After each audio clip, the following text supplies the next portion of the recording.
que cuida de lá. E lá eles têm toda uma inteligência, primeiro, para agregar dados. Porque você tem dados da Polícia Militar, você tem dados da Guarda Municipal, você tem vários, tem o cara da delegacia, você tem disque denúncia, você tem a denúncia anônima. É um centro. É o centro. Mas, tá bom, você tem o dado. E como você usa isso para prever crime? O que a gente vê, e o Derrite, pouca gente sabe, por isso que eu queria falar isso, ele tem feito um trabalho que é muito pioneiro. Talvez no Brasil seja um dos únicos, se não o único estado, e talvez na América Latina. Nos Estados Unidos e em outros países já existe isso. Mas a gente ainda fica nesse que é importante, o policial na rua tentando prever crime contra uma organização que tem inteligência. E aí eu te pergunto como que está esse projeto, porque não é da cultura do brasileiro trabalhar com prevenção, né? Trabalhar com prevenção e com inteligência. Sim. Quer dizer, é da cultura do bandido, mas da cultura da agência. Primeiro agradecer, né, a sua colaboração, está indo de forma voluntária ajudar a gente com sugestões. Obrigado. Lá. O professor João Henrique Martins, ele é o coordenador do CICC, é especialista em mercados ilícitos, cientista político, mestre, doutor, um estudioso do crime também, e tem nos ajudado muito. O governador assinou um decreto, instituiu o programa Muralha Paulista, que é o arcabouço tecnológico que o Estado de São Paulo vai passar a operar, vai juntar todas as boas intenções que tem de Indaiatuba, da cidade de São Paulo com o Smart Sampa, que está sendo um sucesso e está ajudando bastante, de Sorocaba, de vários locais, para compilar, trazer esses dados, como o Sami falou, e entender o comportamento criminal.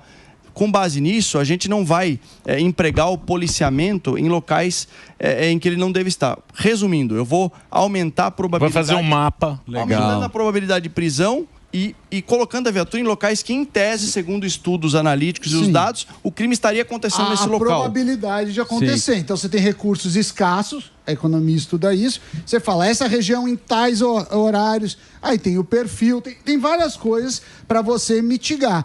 Mas esse é um trabalho que, por incrível que pareça, ainda não existe. O que existe, obviamente, é o policial que é daquela região, ele sabe, olha, saída de jogo de futebol... Então, mas deixa eu perguntar um negócio para você, porque a secretaria nunca foi a propulsora das políticas públicas. As polícias, cada um tinha a sua roupa. Cada um faz um E jeito. na secretaria a gente centralizou, está usando inteligência, está usando dados, política pública baseada em evidência. Vou dar outro exemplo. A gente conseguiu reduzir 40% de roubos na zona sul de São Paulo. Sabe como?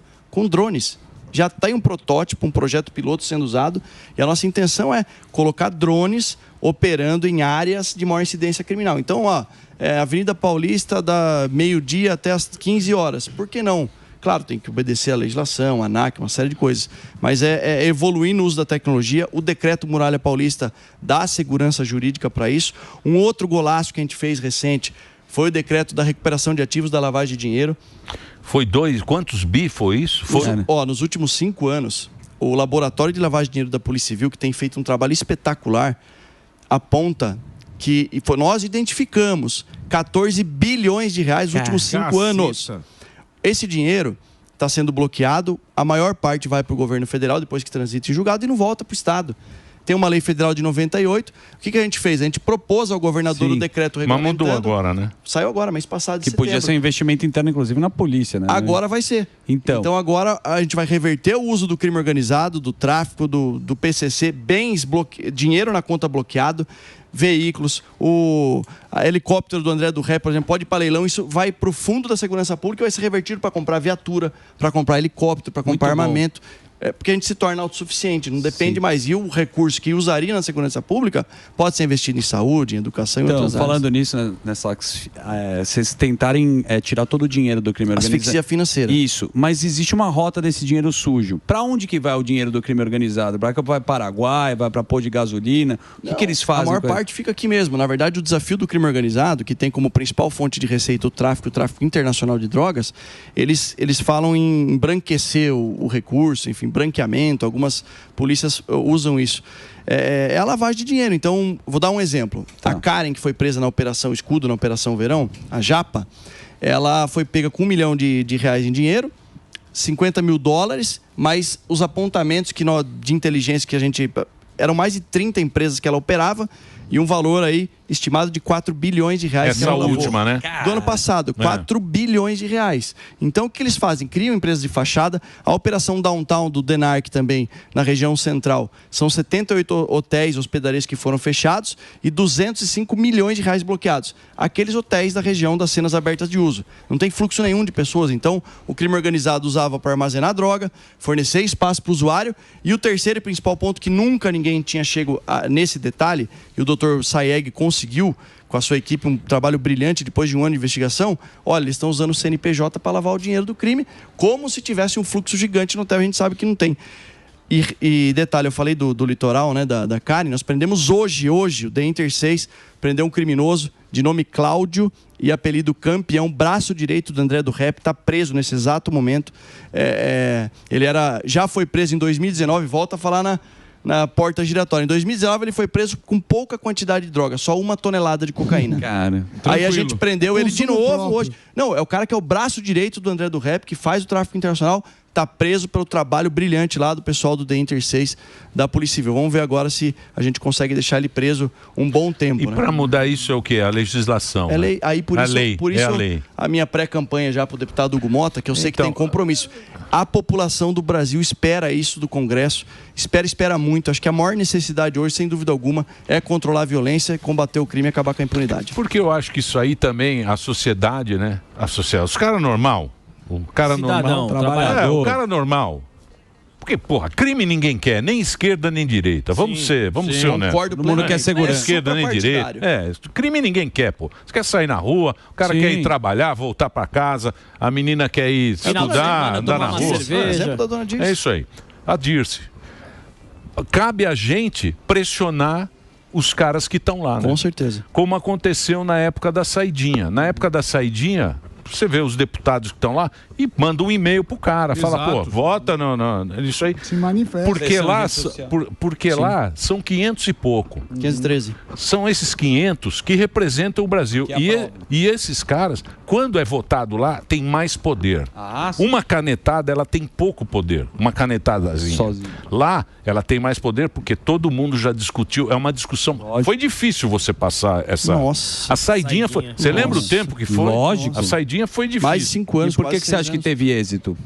Por causa da pressão popular, por causa da maneira como foi veiculado, e por causa do ponto que nós chegamos ao absurdo. A gente tinha vários casos, casos estatísticos, né, que foram os estudos que a gente fez. Toda a saída temporária aumentava demasiadamente o número de crimes. Tem um caso que é imoral, que são aqueles indivíduos lá, o criminoso que matou o próprio filho é liberado na saída do Dia das Crianças, ou a Suzane que matou os pais e é liberado no Dia dos Pais. Mas você tem também tem a questão que parte da mídia tenta maquiar, dizendo, olha, só 5, 6% não voltam. Daí eu peguei o número absoluto, Emílio. De 2006 a 2023, todas as saídas temporárias só no estado de São Paulo foram mais de 128 mil criminosos que saíram e não voltaram. Então a gente começa... É muita gente. É muito. E tem outro detalhe. Aqui que a gente fez em São Paulo, um acordo de cooperação com o TJ, volto a agradecer ao Tribunal de Justiça, a SAP, que é Secretaria de Administração Penitenciária, permitindo que o policial pegou o indivíduo que está na saída temporária, descumprindo o que a lei determina, está a partir das 8 horas da noite na rua, não está na comarca da execução criminal dele, volta direto para o presídio, interrompe aqueles 7 dias. Pegou no primeiro dia, já fica sem o benefício. Isso fez com que a gente reduzisse, era sempre alta o número de roubos, de homicídios, no período de saída. Foi a primeira vez que teve redução de indicador criminal, porque a gente colocou mais de 3 mil indivíduos, durante esses períodos de saída temporária que estavam descumprindo a lei, de volta para o sistema prisional. O que o Serviço de Inteligência da própria administração penitenciária identificou? Que os criminosos estão falando assim, gente, quem for sair na saída temporária é para casa, hein? Porque agora a polícia está trazendo a gente para tranca de volta. Só que eu tenho que ficar fazendo malabarismo porque a legislação ainda a lei é fraca, benevolente aí com você esses fica caras aí. gritando. Mas esses caras, por exemplo, o PCC, pegar o PCC aqui como exemplo, né, que é um grupo grande e tal. Vocês tirando ele de São Paulo, eles vão para outro estado, não vão? Tomara. Eles não vão mudar de... Não tem o crime, não tem uma... Assim, o crime ele é volátil. Isso é um fenômeno que pode acontecer. O meu objetivo como secretário de Estado da Segurança Pública de São Paulo, a nossa estratégia, de forma simples, eu vou resumir. Primeiro, busque captura das principais lideranças do PCC que estão na rua. Então, se você pegar do início da gestão até agora, foram vários líderes do PCC que foram presos, vários que entraram em confronto porque escolheram esse caminho com as forças policiais e foram neutralizados. Então, e você desarticula quem tem poder de mando ali na organização criminosa. Segundo ponto, inviabilizar a cadeia logística do crime. Porque se a fonte de receita do crime organizado, a maior parte dela é o tráfico de drogas, então eu tenho que alocar os meus recursos, inteligência, câmeras de monitoramento, efetivo policial, para inviabilizar a cadeia logística do crime, que em São Paulo é muito desenvolvida, porque nós temos as melhores rodovias, os aeroportos. Nesse contexto, a gente aumentou, só esse ano, 143% a pressão de cocaína. Então, eu estou inviabilizando a cadeia logística do crime. E no terceiro ponto, impedir a lavagem de dinheiro. Aí eu fecho a estratégia. Nós estamos fazendo isso de maneira exemplar também. Dentro desse contexto, se o crime organizado, o PCC fala, São Paulo tá difícil, eu vou pra Bahia, o problema é da Bahia, não é meu. Eu tô fazendo o meu trabalho. Eu espero que um dia o PCC fale assim, não dá mais para passar cocaína por São Paulo, vou dar uma volta lá pelo Japão, porque eu errei Tarcísio lá no os caras estão lá no Amazonas, lá no Paraguai também, né? Não. Então, mas é tudo, porque é grande essa Mas tudo isso porque a lei é fraca. Então, como a lei é fraca, eu tenho que montar minha estratégia de combate ao crime organizado para inviabilizar e impedir que o crime se fortaleça. E onde fica a maior parte da concentração do crime organizado aqui no Brasil, Derrite? Concentrado. Aqui tem hegemonia do PCC em São Paulo, né? E eles, na verdade, se expandiram. Hoje o PCC tem célula na Bolívia, Paraguai, Colômbia, Peru, que são os países produtores de droga, né? Peru, Colômbia e Bolívia de cocaína, Paraguai entreposto da maconha, entra arma também por lá. Mas aí você tem outros estados, já começa a ter guerra entre facções. Do próprio PCC com o Comando Vermelho, que antes eram amigos e agora tem uma certa rivalidade. Florianópolis teve esse final de semana. Também. E eu vou dar um outro exemplo do que a gente falou. A gente se antecipou na investigação, um criminoso estava planejando cometer um roubo a um avião pagador em Viracopos. Foi na semana passada isso. Indivíduo de extrema periculosidade, já cometeu vários roubos a bancos. O Serviço de Inteligência detectou.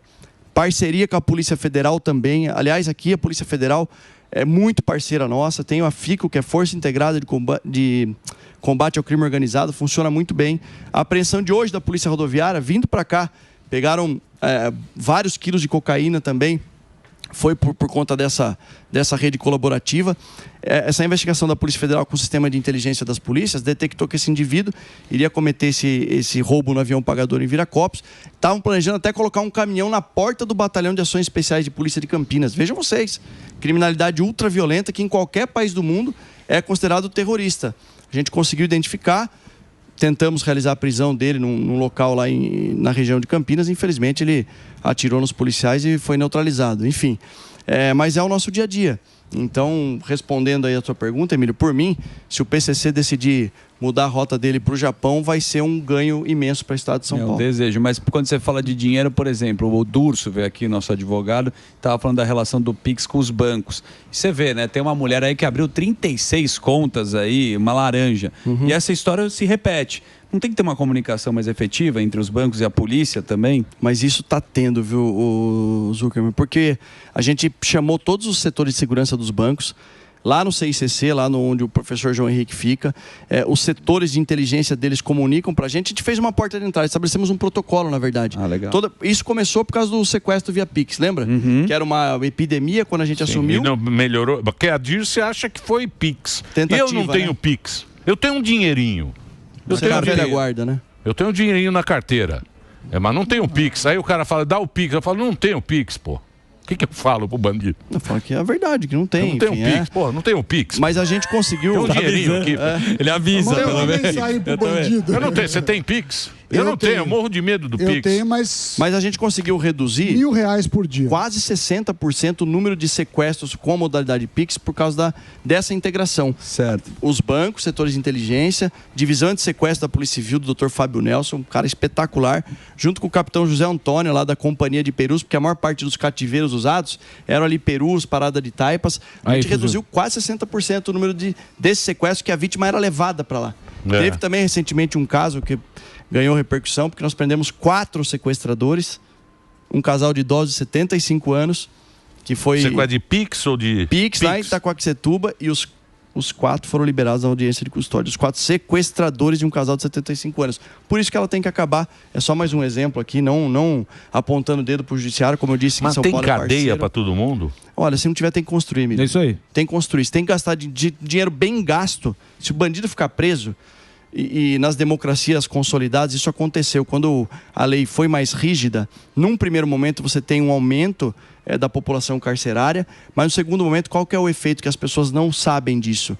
O crime vai deixar de ser um negócio atrativo e a criminalidade vai reduzir. No primeiro momento você constrói um pouco de presídios, no segundo momento, eu digo assim, com 5, 10, 15 anos, diminui a população carcerária, porque o bandido... Tem medo de ser preso, claro, aqui ele não tem medo de ser preso, ele vai ser solto. Então, ele tem a audiência de custódia, visita íntima, saída temporária, auxílio reclusão, que paga mais do que o salário mínimo, e a progressão de regime. Você vê casos de cara que tirou a vida de uma pessoa, do estuprador, que o cara vai... Daqui a pouco ele está na rua. O que fala para a mãe que perdeu um filho, para o marido que perdeu uma esposa? Esse é o tipo do crime, estupro, homicídio, latrocínio, que o cara tinha que... Não digo apodrecer na cadeia, mas tinha que passar o resto da vida na cadeia se autossustentando. Trabalhando, aprendendo um ofício, guardando um dinheirinho na conta, para quando ele for sair, eu acho que isso tem que ser discutido no Brasil, é pouquíssimo discutido. Tem que pegar o cara, o meu objetivo, e as pessoas até assustam quando eu falo isso, porque acham, não, o Derrite é a favor da pena de morte. Eu não sou contra a pena de morte, como cristão que sou, mas no sistema prisional, ele tem que trabalhar, aprender um ofício para quando ele for sair, porque inevitavelmente vai sair. Então, já que vai sair, que ele saia melhor do que ele entrou e o Estado seja o protagonista. Na Argentina agora o Milei obriga todo mundo a trabalhar. Pelo menos para pagar o custo. Vai ter que trabalhar todo mundo. Só se ele se autossustentar já está ganhando, mas se a gente conseguir devolver ele melhor, aprender um ofício... Melhor ainda, eu tenho certeza. Mas você sabe o que eu acho, Derrite? Porque todo mundo fala aquilo que você falou, né? Sempre cai nas tuas costas. Sempre vai cair nas costas da polícia. Vai falar, a polícia...